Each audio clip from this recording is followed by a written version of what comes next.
Hello everyone, my name is Ryan Cam, and welcome back to the AFI Project. And well, today is a very happy day because I get to talk about, in my opinion, one of the finest movies ever made. It's called Jaws. This was directed by Steven Spielberg, but you all already knew that. You know who starred in it, you know what it's about, because I think it's one of the most well-known movies ever made. Despite its very troubled backstage stories, which in my opinion could be made into a movie all by itself, it made over $400 million on a $9 million budget. And this movie brought about the era of the blockbuster. In fact, the name blockbuster came from this movie, as there were so many people waiting outside movie theaters to watch Jaws that the blocks of concrete beneath their feet cracked, so they literally were busting blocks. Do you get it? And because of Jaws, the summer movie season, in many respects, is now seen as the most important time for movie fans. The reason why, in most years at least, we get 2 Marvel movies, a DC movie, and too many other big action movies to mention is because of Jaws. And not only that, but this movie launched Steven Spielberg's career, a career that still lasts to this very day. And that all can be traced back to Jaws. It's that important. And today, I kind of sit here a little troubled because I don't know what I could say about this movie that hasn't been said by people far more important than I am. So I'm just going to go through this movie from stem to stern, nautical reference, and just talk about how awesome this movie is, and hopefully get across that to you as well. This means that there will be spoilers, but if you haven't seen this movie, you don't need to see this movie today. You need to see this movie 2 weeks ago. So with all that out of the way, let's talk about Jaws. But before we talk about the movie, I feel like now's a good opportunity to talk about that this movie was initially based on a book of the same name written by Peter Benchley. And I normally don't talk about how faithful a movie is to its book, but having read both the Jaws book and seen the movie too many times to mention, I can safely say that the movie thoroughly outclasses the book, because the book has many plot lines that feel either unnecessary or just go nowhere, including the mayor of Amity Island, Larry Vaughan, being controlled by the mafia, and that being the reason why Amity stayed open despite the shark, and Ellen Brody, Martin Brody's wife, having an extramarital affair with Matt Hooper. I'm glad those all got cut. And so now let's talk about the movie, and this movie has one of the best opening scenes ever, and I will stand behind that, with John Williams' amazing score as the camera swims at the bottom of the ocean, passing seaweed and all this other stuff. And I don't need to talk about the music. You all are probably humming it to yourself as you're listening to this. But then after a period of time, we see these teenagers at a bonfire, and 2 of them split away from the pack to, well, do it. And the girl takes off all her clothes to go skinny dip, and she's out there swimming, and then, well, Jaws gets her. In one of the best opening kills in any movie ever. She's there just bobbing along, and then all of a sudden she feels a tug, and then another, and then the next thing you know, boom, she's down. And you never see her again, at least alive. And all that you do see is this little Bobby in the water going ding, ding, dong, dong, ding, ding, dong. While the audience is collectively turned into Edvard Munch paintings. You're like, what just happened? And after all of that, we meet our first main character, Brody, played by Roy Scheider. He is a former New York City cop who was basically moved here because, well, New York City was kind of a hellhole around this time, and on Amity Island, the biggest crime that could happen there, up until this movie at least, was probably an overdue library book or something. But as soon as he hears about the death of this girl by the shark, he immediately is like, alright, this is a shark, we need to close everything down. And as he's going about doing that, he is confronted by the town's mayor, Larry Vaughan, played by Murray Hamilton, who basically says, hey, we need the tourism dollars, so don't you go be saying shark around these parts. Up until this viewing, I was initially squarely on the side of Brody, and I thought that Vaughan was just, being a politician, talking out of both sides of his neck. But in a weird roundabout way, nowadays, I don't think he's really that much of a bad guy. I think it's kind of ridiculous to open up the beach on the 4th of July weekend while there's a massive shark out there, but the movie does a good job of showing that Amity Island really, its only real big selling point is tourism, and they need the tourism dollars.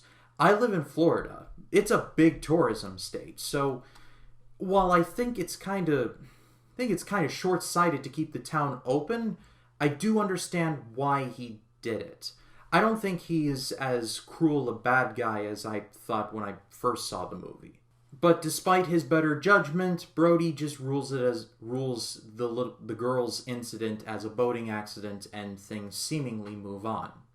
Until little boy gets eaten by the shark.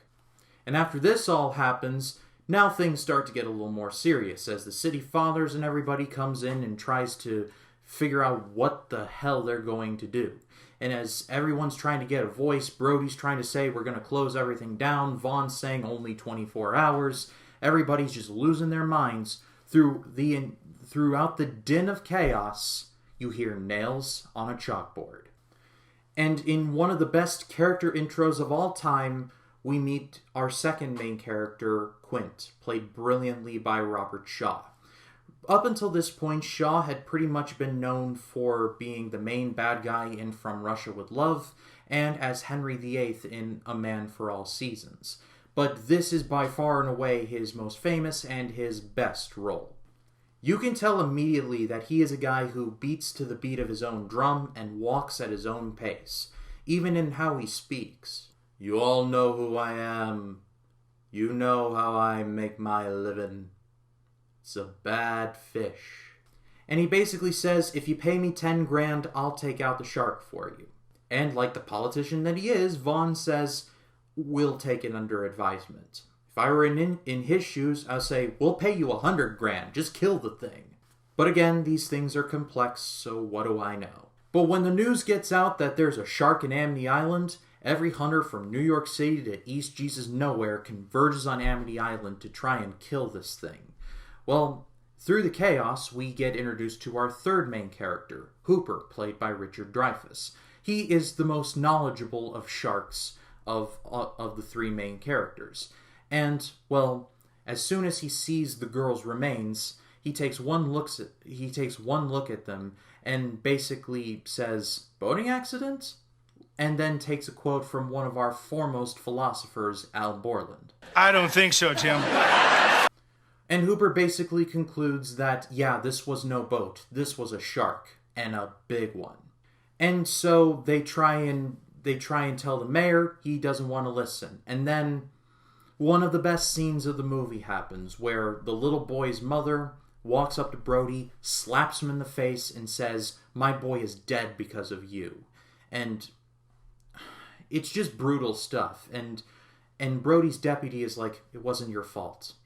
And Brody's like, yes, it was. The visual storytelling in this movie is just god tier. What can I say? And after a pretty scary hunt at night, where Hooper and Brody go out to a shipwreck to find a tooth about this big, they go to Vaughan and say, hey, we had a tooth, but we know that shark is out there. And Vaughan is like, this is the last I'm hearing of this shark business. We're open, and I don't want to hear another word about it. This just happens to be the 4th of July weekend. No, nobody's going to the beach for that. And sure enough, Jaws is there, and he is about to hunt, and gets a couple of victims, including, almost, Brody's son. And at this point, Brody is like, he pulls an Owen Hart and says, enough is enough, and it's time for a change.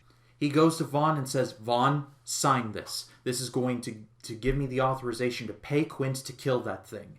And Vaughan is understandably in shock, and he's like, my kids were on that beach. My kids were on that beach. And Brody's like, yeah, so were mine, but we have got to kill this thing right now. And at much insistence, Vaughan signs off on it, and Brody goes to Quint, and the hunt is on. The rest of this movie is just Brody, Quint, and Hooper, and it's awesome. The chemistry between these three, I don't think has ever been seen since, and will probably be tried to replicate it, but will never be duplicated. From the very beginning, Quint does not like Hooper. He just sees Hooper as this rich guy from New York. He even is like, let me see your hands. And then Hooper gives him his hands, and he's like, you have soft hands. You've been counting money all your life. Despite the fact that Hooper is a pretty well-known oceanographic expert, though Quint doesn't have any time for that. And Quint is like, here, tie me a fisherman's knot. And then Hooper's like, I had no idea I had to pass basic seamanship today. There. And the two have an uneasy alliance. And basically, the plan is for Quint to attach these barrels to the shark will get tired, and then they'll kill it. Well, as plans may be, plans will go awry, as we'll discuss in a little bit. Not before I talk about the best jump scare of the movie, where Brody is just shoveling chum into the water, looking like he would be rather anywhere else but here. As he's doing it, he turns around, and then sure enough, Jaws appears out of the water. Brody just sticks up like he has seen a ghost, and he just slowly backs up, and then tells Quint that famous line, we're gonna need a bigger boat. And throughout all of this, the three get to know each other a little better, and they start telling Scar stories, or at least Quint and Hooper do at the very least. And they play a game of one-upsmanship, and then is like, oh, this was in the Bahamas, this was outside of New England, or stuff like that. And then things take a turn as Brody notices a tattoo on Quint, and Quint says, oh, this is the USS Indianapolis. If you're like me, a history buff, then you'll probably know about the USS Indianapolis. But if you don't, I'll make a long story short. The USS Indianapolis was a battleship that got battered by Japanese kamikazes, and the surviving sailors, most of them pretty much got eaten by sharks. And how Quint tells this story is just some of the most haunting stuff I've ever seen. I've seen too many horror movies to mention, and have gotten through them like, oh, alright, that's cool. But here, I am glued to the screen when Quint is just rattling on about how the sharks just kept coming wave after wave. And you're just sitting there like, Jesus. How Robert Shaw did not get an Oscar for that is reason number 10,350,000 why I do not trust the Oscars. But that's another discussion for another time. Then we get to the third act, where Jaws is pretty much tired of all of this. And after a series of setbacks, Hooper is like, set up the shark cage, I'm going down. And Brody's like, yeah, that's really stupid. And Hooper's like, you got any better ideas? To which we all say, no, I suppose not, let's do it. And so they stick him down in the cage, and well, at least in the book, Hooper dies, but here he doesn't. But the shark cage takes a beating. And then Jaws is like, alright, enough of the horsing around, I'm taking out the ship. And basically destroys the ship. It's not even fair. Quint gets eaten alive, which still haunts my nightmares today. Hooper is nowhere to be found, so now it is all down to Brody. And Brody's doing all he can, throwing stuff at Jaws, kicking at him, trying to keep this man-eating shark away from him.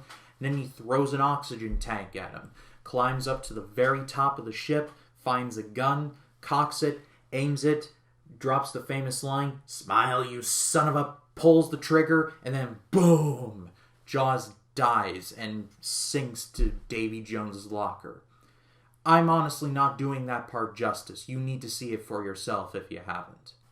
And after that, Hooper turns up and Brody and Hooper swim to shore.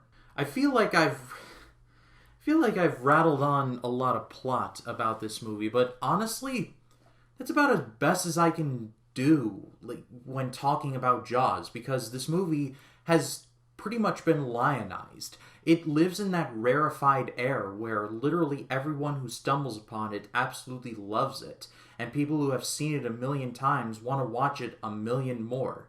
It was beloved by critics, it was even more beloved by audiences, and over 40 years after its debut, it's just as revered now as it ever was. How this movie is not higher on the AFI's top 100 list, I really have no idea.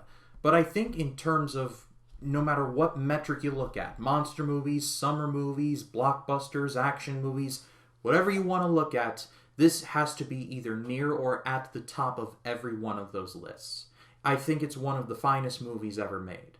But that is all for me, guys. Thank you so much, as always, for watching. Next time on the AFI Project, we're going from a killer shark to a humble man from Philadelphia trying to go the distance. I'm going to be talking about Rocky. But if you like this video, please be sure to leave a like, comment your thoughts down below, and if you like this video and you want to see more like it, hit the subscribe button and click the bell to allow notifications. That way, when a new video drops, you will be the first to know. My name is Ryan Cam, and I'll see you in the next one.